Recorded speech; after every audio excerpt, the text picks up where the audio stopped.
morning. Today is July 12, 8:51.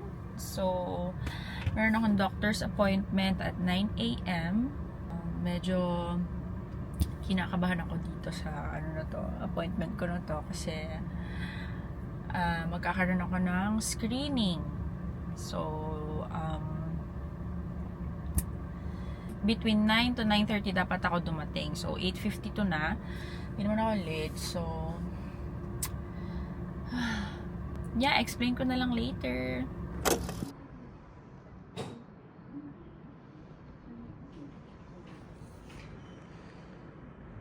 Hiya! So, natapos na ang ating check-up. Time check, it's 10:25. So, nagpa-check ako ng, nag-start yung check-up ko ng 9, natapos siya mga 9:40. So, nandito ako ngayon sa isang convenience store para makainom naman ako ng kape kasi it's breakfast, you know, hindi pa rin ako nakakakain, no anything. So, dahil kapag madali. So, anyways, kanina, sorry guys, kasi medyo nagkaka-anxiety ako kanina, kaya yung yung first video ko parang hindi masyadong tayo nagkakaintindihan sa life, 'di ba? So anyway, nagpa-schedule ako ng isang ultrasound. Kasi nga, meron akong something na feel na feeling ko hindi siya normal. So, syempre as a bothered person, ganito kasi talaga ako, guys. So, pag may mga konting bagay lang ako na hindi ako mapakali, parang hindi tumitigil yung takbo sa utak ko na kailangan malaman ko to, kailangan ma-check ko to, kailangan puntahan ko siya, yung mga ganon. Hindi ako makampante. So, medyo pinatagal ko din naman ng onte, siguro mga ilang months din to. Dahil bukod sa wala ng oras, walang schedule, ganyan, nawawalan din ako ng lakas ng loob. So, sabi ko, hindi, kailangan harapin ko to, and there's only one way for me to find out kung ano ba talaga itong nararamdaman ko, which is yung mga breast pain. So, alam ko lahat tayo mga babae, nakakaramdam tayo ng breast pain, especially kapag malapit na tayo magkaroon ng period, 'di ba? So, yung mga breast pain na yan, and alam na natin yun, gamay na natin yun, sanay na tayo kung anong klaseng pain yung nararamdaman natin every time na magkakaroon na tayo ng period. So, pero medyo weird lang yung sa akin kasi tapos na yung period ko. Alam mo yun, hanggang sa bumalik na ulit yung period ko, hanggang sa may times na medyo masakit pa din siya. So, as a bothered human being, sabi ko, kailangan malaman ko na to. So, nagpa-schedule ako. Una kong ginawa, tumawag ako sa isang hospital na nagsasagawa ng mga breast screenings. So, sabi ko, wala naman kaming history ng breast cancer. Wala kaming anything na, as far as I know, sa family ko, wala kaming history ng may breast cancer. Ewan ko lang sa father side. So, sabi ko, gusto ko lang magkaroon ng breast awareness, kumbaga, para malaman ko kung ano nangyayari. Kasi nga, medyo may pain ako, something na nararamdaman. I don't know if it's normal, So, sabi nila, okay, sige. So, parang hindi mo naman kailangan agad ng mammogram. So, ang na-recommend nila sa akin ay magpa-breast ultrasound or breast echo. And, binase din nila to sa age ko. Kasi iba-iba kasi yung mga test na dapat isagawa kapag 40 ka na, di ba? Kapag above 40, above 50, ganyan. So, as per my age, sabi nila, wala naman daw ibang symptoms. And then, wala din naman history na pwedeng maging hereditary. So, sabi nila, sige, magpa-breast echo ka na lang muna. So, ayun, yun yung sinagawa sa akin kanina. So, napunta ako sa clinic, hindi pala clinic, hospital to, malaking hospital. So, nagpunta ako doon for a breast echo, and may reservation nga kasi ako, kaya ang bilis talaga ng process, no? So, nung nandun na ako, para lang siyang ultrasound ng pag-pregnant ka. Yung may nilalagay sila na jelly, tapos igaganon-ganon siya. So, ginanon yung dalawang magkabilang side ng breast ko. And then, the good thing is, wala naman daw silang nakita. No anything. So, sabi lang sa akin ng doktor, Nicola, you don't have to worry about anything mo. Daijoubu desu yo. Sabi sa akin ganon. Mondai nashi, sabi niya. So, yun, medyo nakampante naman ako. And then, hindi naman nila ako in-advise na magpa-yearly check or ano. Ang sabi lang nila, if ever na maramdaman mo yung pain, kasi baka daw mamaya cause siya ng, sa hormones naman siya. Dahil nga may hormonal imbalance ako guys, diba? So, pwede siyang yun ang maging rason nung pain na nararamdaman ko. Hindi ako nagiging irregular, pero yung hormones ko, hindi siya pa rin ganun ka-balance. Kaya nararamdaman ko yung mga ganung pain. Possible.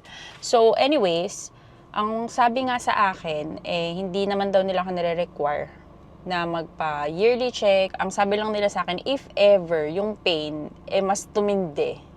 Or may something kakaiba na akong napapansin sa shape, sa color, or may lumalabas na sa ano natin, sa nipples natin, saka na lang daw ulit ako magpa-check. So, as for now, wala naman daw problem. So, thank God. Kasi, alam nyo naman, di ba, pag may mga ganito, kahit naman na hindi naman tayo sure, medyo nag-overthink tayo, di ba? Kahit naman sino na, papunta pa lang sa hospital. Kaya nung nandun ako sa parking, medyo nagkaka-anxiety ako na, oh my gosh, eto na, malalaman ko na. So, ayun lang. So, si Cloud po ay nasa Bukatsu niya.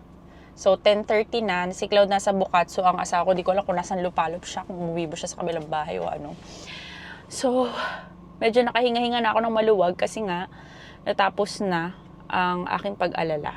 So, let's just pray na wala na ako ibang maramdaman na pain at talagang related lang talaga ito sa hormonal imbalance. Pero feeling ko din naman, kasi mafe-feel mo din naman yun as a human being. As a human being!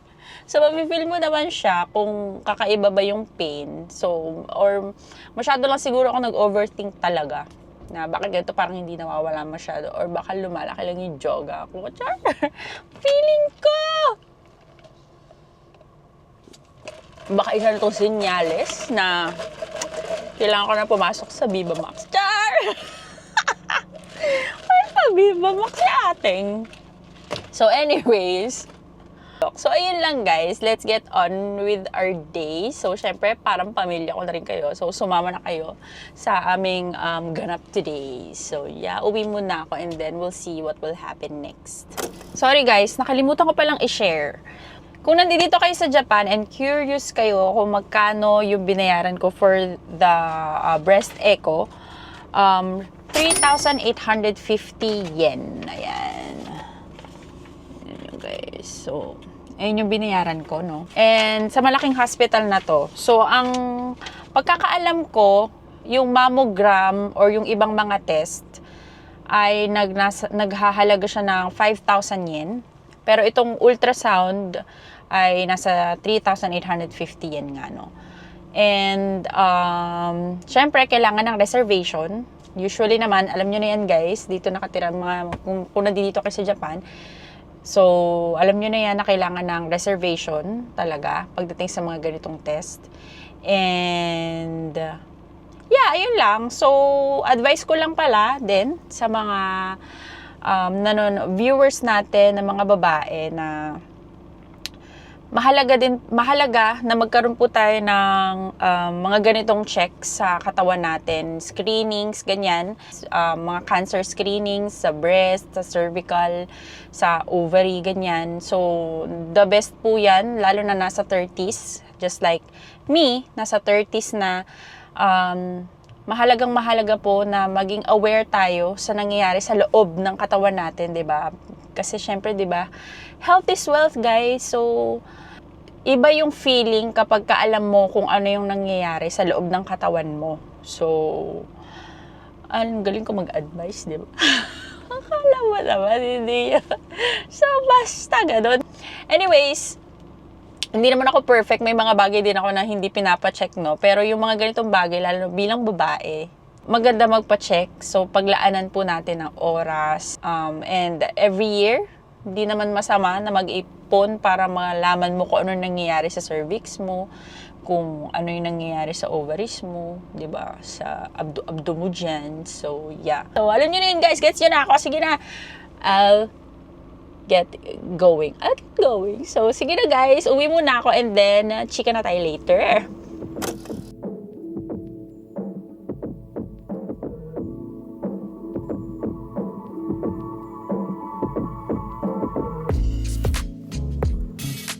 I forgot to tell you guys na dumiretso ako dito sa gym. Yes!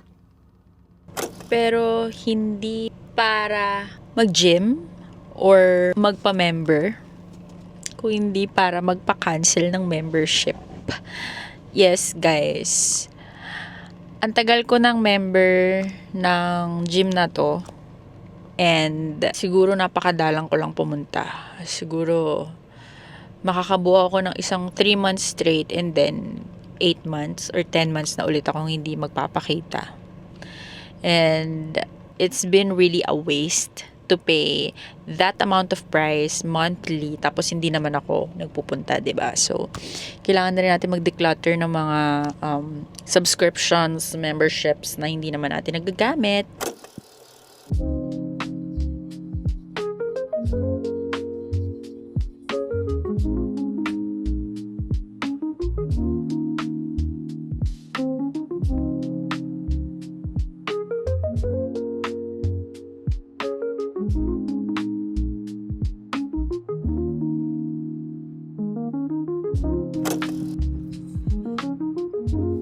Pagka-uwi ko sa bahay, nag-change lang ako ng outfit and then lumabas na kami for our usual errands pag Saturday.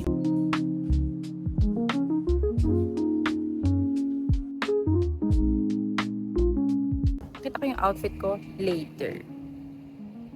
Lunch muna kami.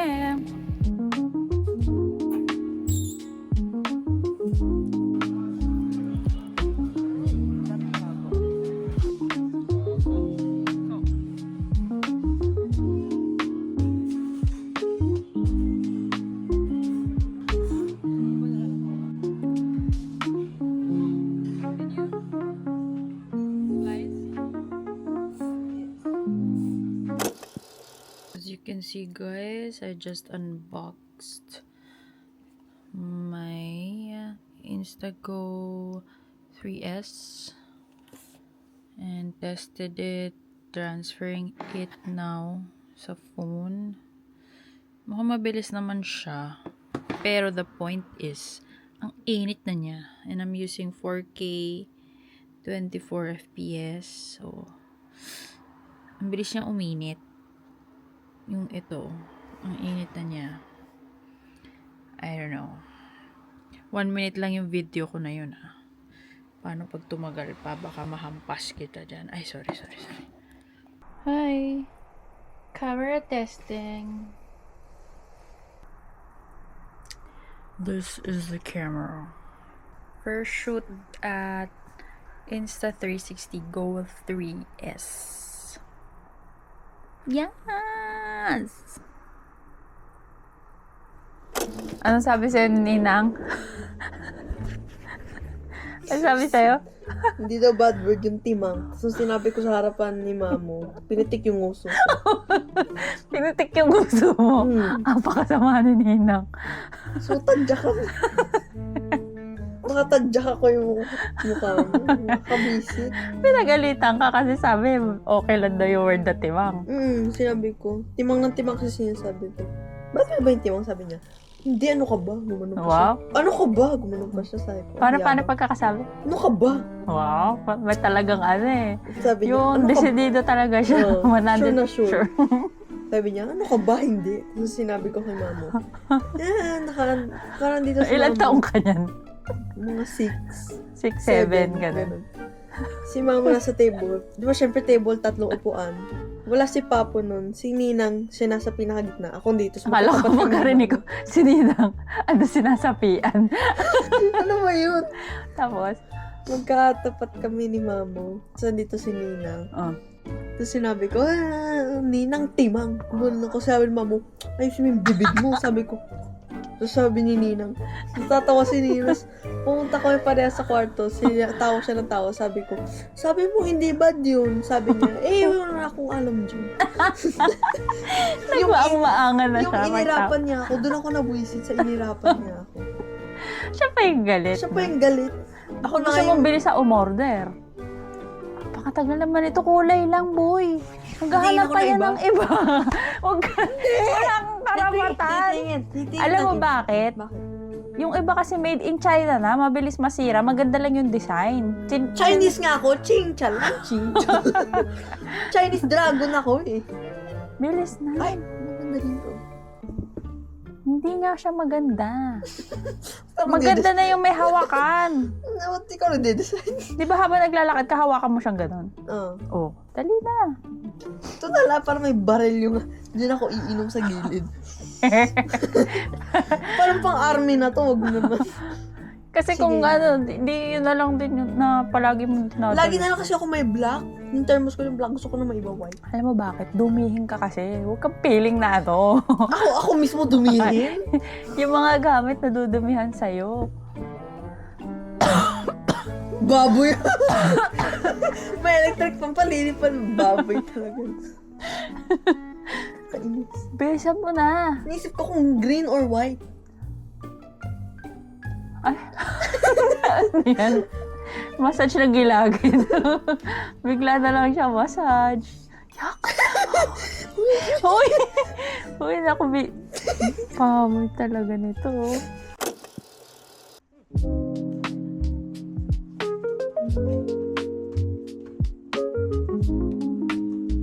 May sleepover si Cloud today with Kaiho, kaya hinatid na rin namin sila kila Miguel.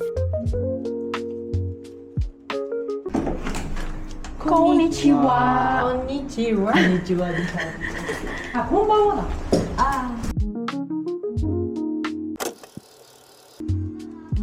Dumiretso kami dito sa Lalaport para maglakad-lakad and perfect rin kasi para matry ko yung Insta360 ng hands-free. I am using the magnet pendant and I'm starting to love it. Walang hassle and sobrang perfect niya para sa mga shy vloggers and introverts.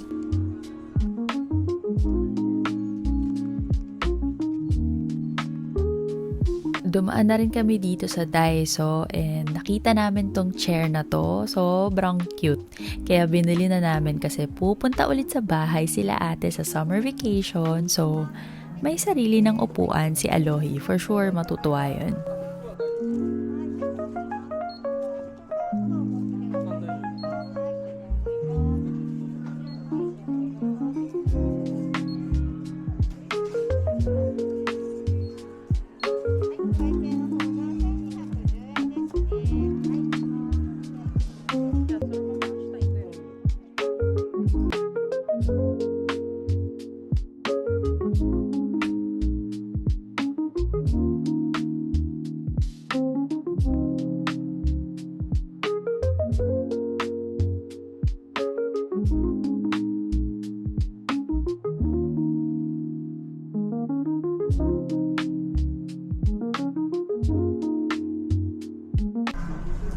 This is my outfit for today.